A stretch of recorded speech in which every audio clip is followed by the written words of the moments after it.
નમસ્કાર, સીએનબીસી બજારની આ ખાસ રજૂઆત ક્વાર્ટર ફોર રિપોર્ટ કાર્ડમાં આપનું સ્વાગત છે. હું છું ચાંદની શુક્લા અને રિઝલ્ટ સિઝન હવે પૂરી થવા આવે છે ત્યારે કેવી રહી આ સિઝન અને કેવા રહ્યા કંપનીઓના પરિણામ અને ત્યારબાદ હવે શું કરવું જોઈએ, મેનેજમેન્ટની કમેન્ટ્રી કેવી આવી છે, તો આના પરથી આજે આપણે ચર્ચા કરીશું. આ સેક્ટર્સ કયા થયા છે પાસ તો કયા ફેલ અને હવે આગળ આ સ્ટોક્સ પર ફોકસ ક્યાં રાખવું જોઈએ અને ખાસ કરીને જાણીશું ચોથા ત્રિમાસિકના ફંડામેન્ટલ્સ અને ટેકનિકલ સેટઅપ આપણા એક્સપર્ટ્સ પાસેથી.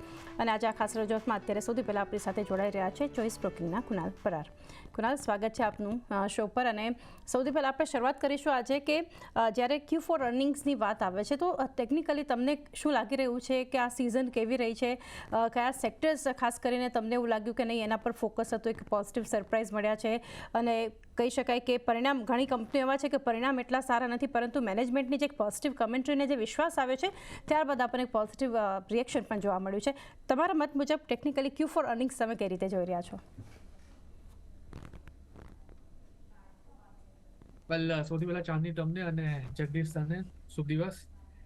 અને નો ડાઉટ Q4 ની વાત કરીએ, અત્યારે જે પ્રમાણેના ડેટા આપણને જોવા મળી રહ્યા છે અને પર્ટિક્યુલરલી જે પ્રમાણેનું સેન્ટિમેન્ટ અત્યારે ક્રિએટ થતું જોવા મળી રહ્યું છે. નાવ ચાંદની અત્યારે આ લેવલ પર જોવા જઈએ તો બે વસ્તુ અત્યારે કોન્ફ્લિક્ટમાં આવી રહી છે. Q4 ના જે રિઝલ્ટ જે છે તો આવી જ રહ્યા છે, પણ સાથે સાથે માર્કેટમાં હજુ એક સેન્ટિમેન્ટ એડ થઈ રહ્યું છે. બટ ઓબ્વિયસલી એ પણ એક રિઝલ્ટને લઈને છે, પણ એ Q4 નથી, એ 5 યર્સનું રિઝલ્ટ છે જે ગવર્મેન્ટનું હોય છે અને એના પર રિઝલ્ટ આપણને 4 જૂનના જોવા મળશે. તો મોટામોટી ઓવરઓલ આ લેવલ પર જોવા જઈએ તો જે સેન્ટિમેન્ટ સુધર્યું છે રિઝલ્ટની વચ્ચે, મને એવું લાગે છે કે હજુ પણ માર્કેટ સારા એવા લેવલ આ સેન્ટિમેન્ટના બેઝ પર આપણને આવનારા દિવસોમાં બતાવી શકે છે. અને ખાલી એટલું જ નથી કહેવા માંગતો ચાંદની, જે પણ રિઝલ્ટ આવ્યા છે અને ખરાબ રિઝલ્ટના બેઝ પર પણ મેનેજમેન્ટની કમેન્ટ્રી જે પ્રમાણે આપણને જોવા મળી છે અને એના પ્રમાણે જે પ્રમાણે સ્ટોક રિએક્ટ કરતો જોવા મળ્યો છે, આના પાછળનું રીઝન જ્યાં સુધી હું કહું ત્યાં સુધી એ જ છે કે પોઝિટિવ મેનેજમેન્ટનું હોવું ઘણું જરૂરી છે એક ખરાબ રિઝલ્ટ આવ્યા પછી પણ, કેમ કે એ ક્યાંક ને ક્યાંક એક આવનારા દિવસોનું ડાયરેક્શન, એક આવનારા દિવસોની દિશા બતાવતું હોય છે કે કંપની ક્યાં જઈ રહી છે અને કંપની આવનારા દિવસોમાં કેવું પરફોર્મ કરશે.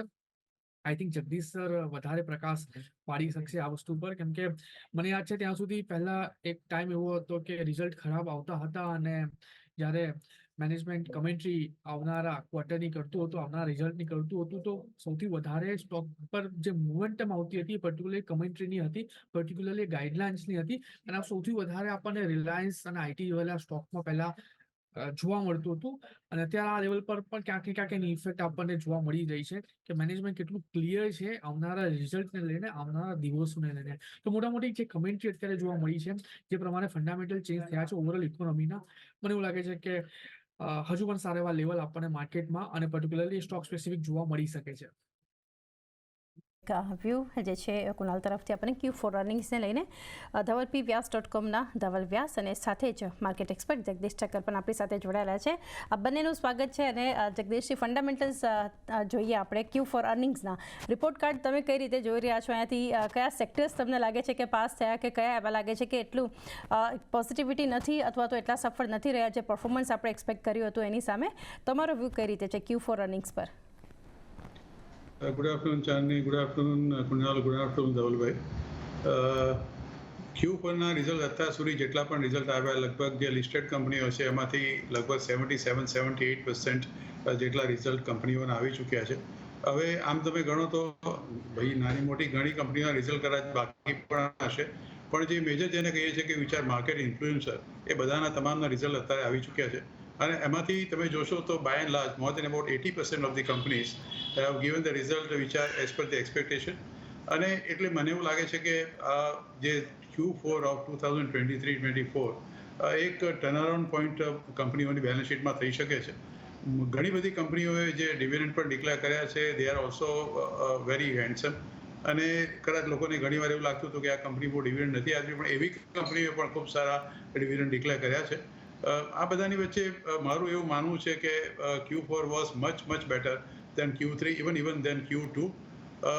બીજું એક અગત્યનું એ છે કે જે રીતે ઇન્ટરનેશનલ માર્કેટ અને ખાસ કરીને જીઓ પોલિટિકલ જે ઘટનાઓ ઘટતી આવી છે, આપણે ઘણી ગાઝા અને ઇઝરાયલની લડાઈ છે, ઈરાન અને ઇઝરાયલની લડાઈની છે, જે કંઈ પણ તમે ગણતા હો બધા, આ બધાની વચ્ચે પણ ફેડરલ રિઝર્વની જે કોમેન્ટરી મિનિટ્સ આવી છે એ જુઓ તો. અને જે ગઈકાલે સૌથી મોટી biggest surprise which has come to us is the dividend which RBI has given. 2,02 trillion રૂપીઝનું જેટલું ડિવિડન્ડ આરબીઆઈએ સરકારને આપ્યું છે. સરકાર જે પોતે પોતાના જે સ્ટોક્સ વેચીને જે 50,000 કરોડ રૂપિયા ઉઘરાવવાના હતા 2023-24માં, એની સામે અત્યારે 2 લાખ કરોડથી પણ વધારેનું ડિવિડન્ડ જો આરબીઆઈ આપતી હોય, એ 1 લાખની એક ધારણા હતી, 2 લાખ છે. અને એની સીધી અસર એ થાય છે કે તમારો જે નાણાકીય ખાધ છે એ લગભગ 0.25 જેટલી ઘટી જતી હોય છે. અને જ્યારે નાણાકીય ખાધ 0.25 જેટલી ઘટી જાય તો international credit rating agency definitely એક રીરેટિંગ કરવા માટે મજબૂર થાય છે. મને એવું લાગે છે કે Q4ના રિઝલ્ટે અને ડિવિડન્ડ આપ્યું છે એને, અને સાથે ઇઝરાયલ અને ઈરાનનું ટેન્શન હોવા છતાં પણ ક્રૂડના ભાવ વધ્યા નથી, $81 આસપાસ આવી ચૂક્યો છે. એટલે all things have been very very positive. મને એવું લાગે છે કે Q4 was definitely very lucky. અને જેટલા પણ રિઝલ્ટ આવ્યા છે, મેં તમને કહ્યું, મોર દેન 80% આર એઝ પર એક્સપેક્ટેશન. બીજા કદાચ 20% થોડા ઘણા પ્લસ માઇનસ હોઈ શકે, પણ Q4 results R definitely a turnaround point in the economy of the country. Okay, તો એક ટર્નઅરાઉન્ડ પોઈન્ટ Q4 અર્નિંગ્સ જે છે એ આપણે જગદીશજી તરફથી મત મળતો દેખાઈ રહ્યો છે. ધવલ, આપની પાસેથી પણ સમજીએ તમારા મત મુજબ કઈ રીતે, કારણ કે કયા એવા સેક્ટર્સ છે કે તમને લાગી રહ્યું છે કે એક પોઝિટિવ સરપ્રાઇઝ જે એક ધારણા હતી અને હિસ્ટોરિકલ પરફોર્મન્સ અગર Q4નું જોઈએ એની સામે અત્યારે આ વર્ષના Q4માં એક સારા નંબર્સ આપણે જોઈ રહ્યા છીએ Q4 FY24માં, અને કયા એવા સેક્ટર્સ છે પહેલાં તો એ પણ સાથે જાણીએ કે જ્યાંથી એક નેગેટિવ સરપ્રાઇઝ મળ્યું છે. એક આશા હતી કે નંબર્સ સારા આવશે, પરંતુ એટલા નંબર્સ એટલા ખુશ નથી કર્યા. Hi, very good afternoon, Chandni બેન અને કુનાલભાઈ અને જગદીશભાઈ. સી ધ પોઈન્ટ ઇઝ કે જે રીતનું માર્કેટમાં વીકમાં રિઝલ્ટ છે, એકચ્યુઅલી 850 કંપનીઝના રિઝલ્ટ એકચ્યુઅલી આ વીકમાં આવી રહ્યા છે, અને ક્યાંય ને ક્યાંય એની ઇફેક્ટ જે છે આપણને સ્ટોક સ્પેસિફિક મૂવ તો જોવા મળે જ, બટ સેક્ટરલ મૂવ બી આપણને ક્યાંય ને ક્યાંય હિયર એન્ડ ધેર આપણે જોઈ રહ્યા છીએ કે જ્યાં ક્યાંય ને ક્યાંય આપણે ડાયરેક્ટ ઇમ્પેક્ટ જોઈ રહ્યા છીએ. બેઝિકલી ફોકસ એક એવા સેક્ટર ઉપર હોવું જોઈએ કે સારા એવા ટાઈમ સુધી જો ગવર્મેન્ટ કન્ટિન્યુ કરે આવડી તો ક્યાંય ને ક્યાંય એ સેક્ટર સારા એવા ટાઈમ સુધી આપણને એક સારી એક પોઝિટિવ સરપ્રાઇઝ આપી શકે એમ છે આવનારા વર્ષો સુધી. In fact that is defence. Actually મારા ખ્યાલથી ડિફેન્સ સેક્ટર ઉપર હવે ફોકસ હોવું જોઈએ આપણું, સેક્ટર વાઇઝ અગર આપણે વિચારી રહ્યા હોય તો. અને even for that matter speciality chemicals which would be a kind of again can see sum kind of positive movement from here on. But defence as a positive sector મારા ખ્યાલથી જોવું જોઈએ. જે રીતનું સ્ટ્રક્ચર ડેવલપ થઈ રહ્યું છે, plus result બી આવી રહ્યા છે, પ્લસ જે રીતના પ્રોજેક્ટ એનાઉન્સમેન્ટ થઈ રહ્યા છે government through here and there, તો ક્યાંય ને ક્યાંય આને જે પુશ છે એ કન્ટિન્યુ મળતો રહેશે. પ્લસ ખાસ કરીને જે નવી નવી કંપનીઝ આવી રહી છે જે પોસિબલી ઇવન લિસ્ટ બી કરી શકે એમ છે આવનારા ટાઈમમાં, એના પર બી થોડું ફોકસ રાખતા રહેવું જોઈએ, કારણ કે આ એક સેક્ટર જે ક્યાંય ને ક્યાંય બહુ જ એક્સાઇટિંગ રહેવાનું છે 5-10 વર્ષ માટે. તો એના ઉપર મારા ખ્યાલથી ડેફિનેટલી ફોકસ રખાય. પ્લસ આપણે આ બધી વસ્તુઓ એલાઇન કરવી જોઈએ RBI as well as federal રિઝર્વની કોમેન્ટ્રીઝ સાથે. ફેડરલ રિઝર્વે જે રીતે ફેડરલ રિઝર્વના મેમ્બર્સે ગઈકાલે જે રીતે વાત કરી કે પોલિસી છે એ ક્યાંય ને ક્યાંય વેલ પોઝિશન છે, ઇન અ સેન્સ કે આજે રેટ હાયર જે છે એ કન્ટિન્યુ રાખવાનું, નો ડાઉટ એમના એક્સપેક્ટેશન્સ કરતાં વધુ રાખ્યા છે એ લોકોએ હાયર રેટ લાંબા ટાઈમ સુધી. બટ ક્યાંય ને ક્યાંય જો એકાદો કટ આવે તો મે બી કદાચ સપ્ટેમ્બરમાં આવી શકે છે, બટ બિયોન્ડ દેટ પ્રોબેબલી એક કટ કરવો, બીજો સેકન્ડ કટ કરવો would be quite difficult at least in this year.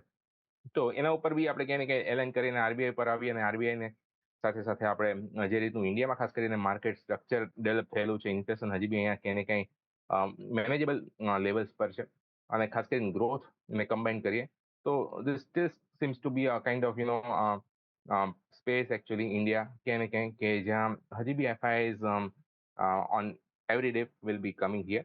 તો મારા ખ્યાલથી on and all macro indicators એવું કહી રહ્યા છે કે બાય ઓન ડિપ્સ, અને ખાસ કરીને જે ઇમર્જિંગ સેક્ટર છે, જે નવા સેક્ટર છે, ખાસ કરીને ન્યૂલી લિસ્ટેડ સ્ટોક્સ, એના પર બી થોડું ફોકસ હોવું જોઈએ.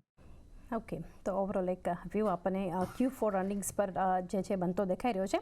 અને હવે પસંદગી સાથે પણ શરૂઆત કરીએ તો ધવલ, આપની સાથે જ શરૂઆત કરીએ. જે રીતે તમે જણાવ્યું હતું કે ડિફેન્સ એક ફોકસમાં આ સેક્ટર રાખવું જોઈએ, તો આજના આ ખાસ રજૂઆતમાં પહેલી પસંદગી આ સેક્ટરમાંથી હશે કે અન્ય કોઈ સેક્ટરની કઈ કંપની તમારા તરફથી રિકમેન્ડેશન રહેશે પહેલું? સિન્સ ડિફેન્સની વાત આપણે ઓલરેડી કરી દીધેલી છે, એટલે ડિફેન્સના ઘણા બધા સ્ટોક્સ એકચ્યુઅલી મૂવ કરી રહ્યા છે, એટલે એ તો વાત થઈ ગયેલી છે. પણ એની સિવાયના એકચ્યુઅલી સ્ટોક્સ અત્યારે આપવાની ટ્રાય કરીશું, જે બેઝિકલી એના લીધે વ્યુઅર્સને ક્યાંય ને ક્યાંય થોડું બ્રોડર રેન્જ ઓફ સ્ટોક્સ મળી જાય. Bharti Hexa is a stock actually જે અમને થોડો સારો પસંદ છે, ટેકનિકલી બી ફંડામેન્ટલી બી. નીચેમાં 1014ના લેવલ છે અત્યારે 990 ઓન અ ડીપ ટુ 990 આમાં બાઇંગ કરી શકાય એમ છે, with stop loss around 955 on a closing basis. પહેલો ટાર્ગેટ જે છે આ સ્ટોકમાં 1050નો અને સેકન્ડ ટાર્ગેટ 1120નો રાખી શકાય છે ભારતી હેક્ઝામાં. સેકન્ડ પિક છે એક કન્સિસ્ટન્ટ પરફોર્મરની, ધેટ ઇઝ કેમ્સ CAMS. 3605 પર ચાલી રહ્યો છે આ સ્ટોક. આમાં મારા ખ્યાલથી એક ફ્રેશ બાઇંગ કરી શકાય એમ છે, વિથ સ્ટોપ અરાઉન્ડ 3540. 3540નો એક સ્ટોપ લોસ રાખવો જોઈએ એનો ક્લોઝિંગ બેઝિસ. અને ઉપરમાં જે ટાર્ગેટ છે આ સ્ટોકમાં, પહેલો ટાર્ગેટ 3740 અને પછી આપણે 39નો ટાર્ગેટ જે છે રાખીને ચાલી શકાય એમ છે કેમ્સમાં. બંને પસંદગી છે ધવલ તરફથી. સૌથી પહેલાં તો ભારતી હેક્ઝા 955, સ્ટોપ લોસ 1050, 1120ના લેવલ્સ બતાવી શકે છે. અને કેમ્સ માટે અહીંયાથી 3540નો સ્ટોપ લોસ રાખવાનો છે. 3740 અને 3900 આ બે લેવલ્સ જે છે આપણને આ કાઉન્ટર બતાવી શકે છે. જગદીશજી, આપના તરફથી પહેલી પસંદગી ક્યાં રહેશે? મારી પહેલી પસંદગી ચાની છે ઝાયડસ લાઈફ સાયન્સ. આપને ખબર હશે કે રિસેન્ટલી જેના પરિણામ આવ્યા હતા અને the company has outstandingly performed last quarter March 2024માં. લગભગ નેટ સેલ્સ એકવાર 3172 કરોડની આસપાસ હતો. એના પ્રીવિયસ ક્વાર્ટર તમે જુઓ તો આ સેલ્સનો આંકડો 2300 કરોડની આસપાસ હતો. અને એવું મને લાગે છે કે છેલ્લા 4 ક્વાર્ટરમાં કદાચ સૌથી હાઈએસ્ટ આ સેલ્સનો આંકડો આપણને જોવા મળ્યો. તમે કંપનીનું એક નેટ પ્રોફિટ પણ તમે જોશો, આફ્ટર ઓલ એડજસ્ટમેન્ટ્સ 1405 કરોડનો એનો નેટ પ્રોફિટ હતો. એના આગલા ક્વાર્ટરમાં 450 કરોડ હતો, કે almost 3 times it has increase. EPS લગભગ 4.45થી વધીને સીધો 14 ઉપર, હું ક્વાર્ટરલી વાત કરું છું, એટલો વધી ગયો હતો. અને તમે ફંડામેન્ટલ્સ પણ આ પર્ટિક્યુલર કંપની જુઓ તો ક્વાર્ટર ટુ ક્વાર્ટર જે એનો EPS ગ્રોથ છે which is excellent. Earning access છે એ ધારણા કરતાં પણ વધારે છે. છેલ્લા 12 મહિનામાં company has given a very strong result on the equity, almost 21%. અને તમે જે ટ્રેલિંગ 12 મંથ્સ જે આપણે માર્જિન કહીએ છીએ, જે TTM નામથી ઓળખાય છે, એ પણ લગભગ 15%ની ઉપર છે. EBIT is continuously increasing for last 3 years. અને કેપિટલ એમ્પ્લોયડ પર એ લોકોએ લગભગ 18થી 19% જેટલું રિટર્ન આપ્યું છે. અને એનું જે કંપનીનું જે નેટ માર્જિન છે એ પણ લગભગ 19.75ની આસપાસ છે. એટલે મને એવું લાગે છે કે આ પર્ટિક્યુલર શેરની અંદર હજી ઘણો સ્ટ્રીમ બાકી છે. અત્યારનો જે ભાવ છે એ લગભગ 1085, એનો ઓલ ટાઈમ ભાવ હાઈ ગયો છે 1172. એક વર્ષનો મારો ટાર્ગેટ છે આ પર્ટિક્યુલર શેર માટે 1300 અને સ્ટોપ લોસ છે 975 રૂપિયા. બીજો મારો સ્ટોક છે KPI ગ્રીન. આપ જાણ્યું છે કે એ પ્રમાણે આ પર્ટિક્યુલર શેરની અંદર આ એક એવી કંપની છે કે કમ્પેરેટિવલી ગ્રીન એનર્જીની અંદર બહુ જ સક્રિય છે. આમ ફંડામેન્ટલી તમે જુઓ તો આ કંપની નાની છે.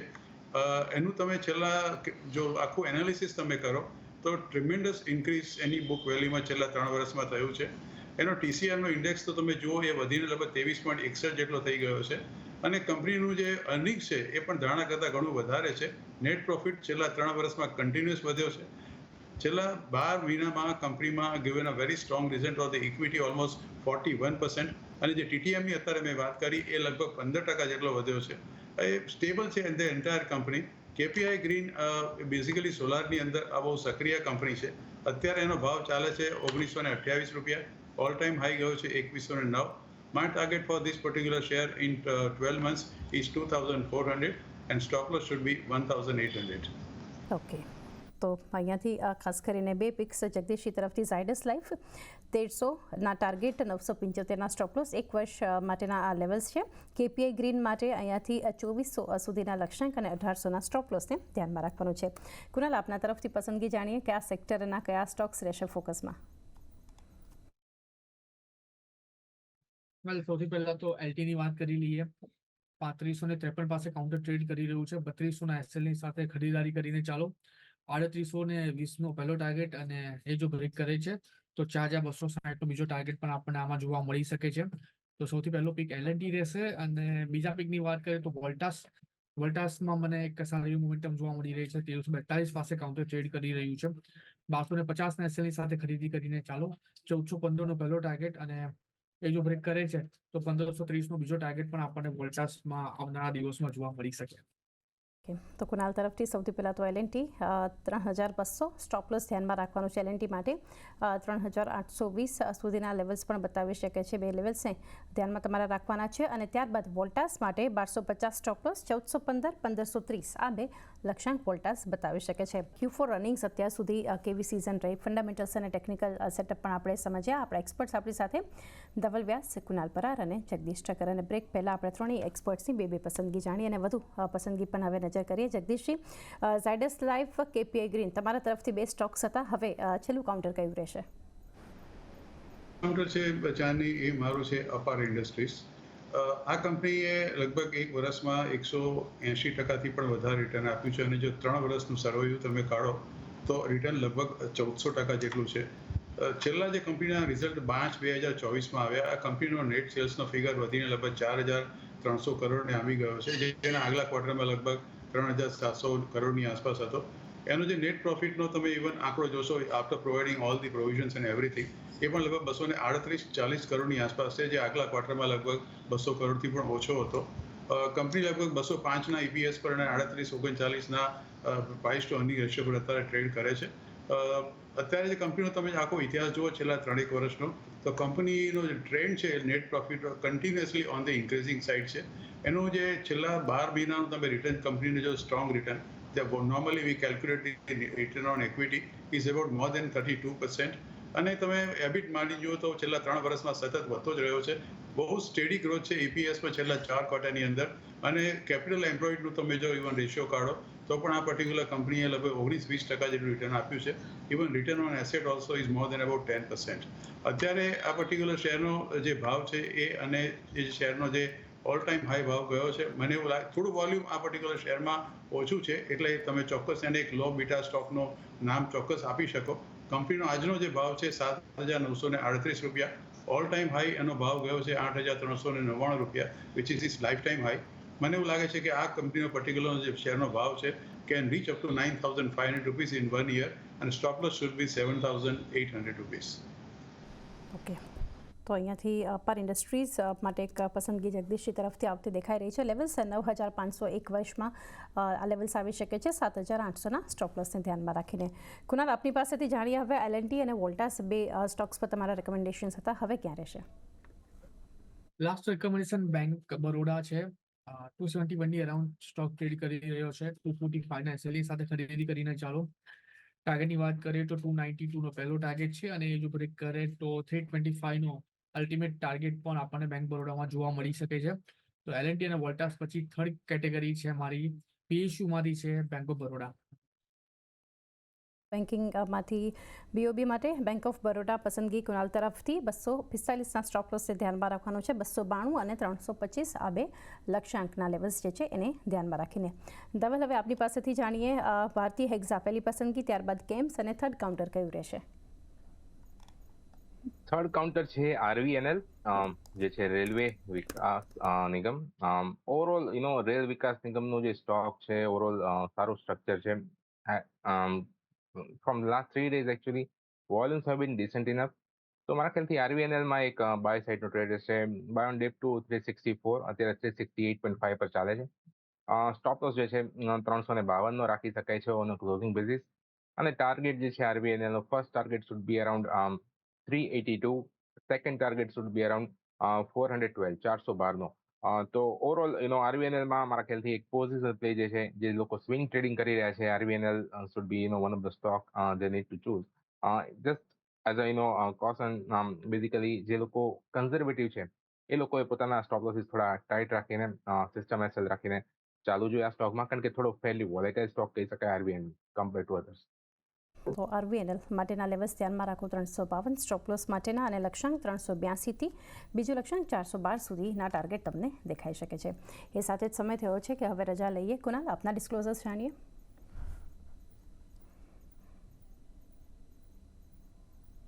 કુનાલ, જે 3 સ્ટોકમાં મેં મારું રેકમેન્ડેશન આપેલું છે, LNT, બેંક ઓફ બરોડા અને વોલ્ટાસમાં મારું પોતાનું પર્સનલ હોલ્ડિંગ કોઈ નથી, ક્લાયન્ટ વાઇઝ હોલ્ડિંગ હોઈ શકે છે.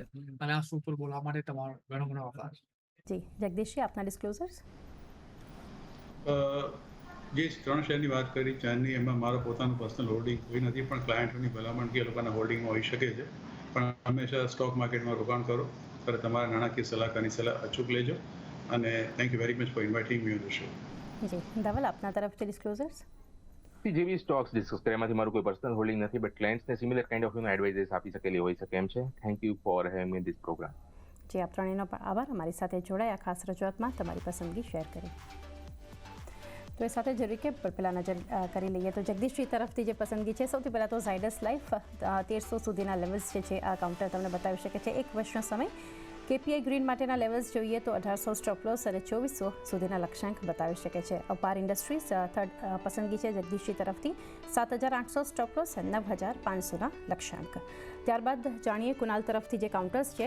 L&T સૌથી પહેલાં તો જ્યાં 3200નો એક સ્ટોપ લોસ ધ્યાનમાં રાખવાનું છે અને લેવલ્સ છે એ લક્ષ્યાંક માટેના 4260 સુધી દેખાડી શકે છે. વોલ્ટાસ માટે 1250નો સ્ટોપ લોસ અને સાથે લેવલ્સ છે 1530 સુધી આ કાઉન્ટર આપણને બતાવી શકે છે. અને બેંક ઓફ બરોડા માટે 245 સ્ટોપ લોસ, 325ના લક્ષ્યાંક. ધવલ તરફથી જે પસંદગી છે, સૌથી પહેલાં તો ભારતી હેક્સા 955નો સ્ટોપ લોસ, 1120 સુધીના લેવલ્સ આવી શકે છે. કેમ્પ્સના કાઉન્ટર માટે 3540ના સ્ટોપ લોસ અને 3740, 3900ના લક્ષ્યાંક. અને છેલ્લે RBNL એમના તરફથી આ કાઉન્ટર અને જ્યાં લેવલ્સ ધ્યાનમાં રાખવાના છે 382થી 412 સુધીના અને 352નો સ્ટોપ લોસ ધ્યાનમાં રાખીને. તો એ સાથે જ સમય થયો છે આ ખાસ રજૂઆતમાં. બસ આટલું જ. મને પણ આપશો રજા. વધારે અપડેટ્સ માટે જોતા રહો CNBC ગુજરાત.